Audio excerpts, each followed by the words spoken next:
This is Scott the Fix-It Guy with a diagnostic test for a Whirlpool dishwasher, and pretty simple. You're just going to press any three keys in succession. You're going to press 1, 2, 3, and then you press the same keys again, same sequence, 1, 2, 3, and then you press it again, 1, 2, 3. So you're doing any three keys except the power key, and you're doing it 1, 2, 3, 1, 2, 3, 1, 2, 3. Just got to make sure it's all done within 8 seconds, and then it'll give you, you'll see the all the lights light up.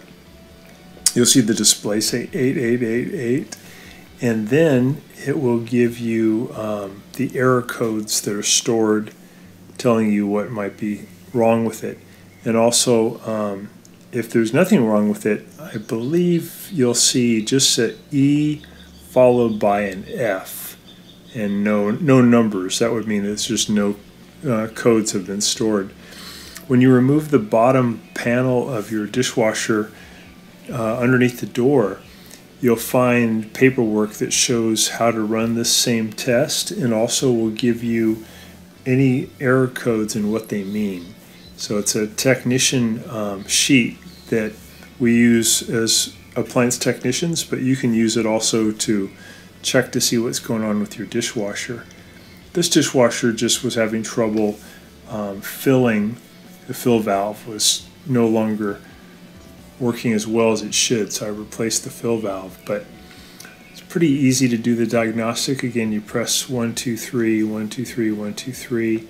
You'll see all these lights light up as we're seeing here. And I'm going to close the door.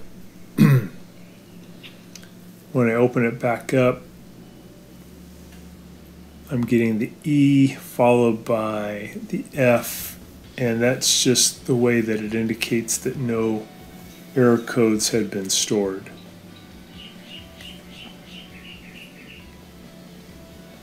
And then the diagnostic sheet again is down underneath the kick panel underneath the door. Hope that's been helpful to you, and please subscribe to our channel when you get a chance. Thanks for watching.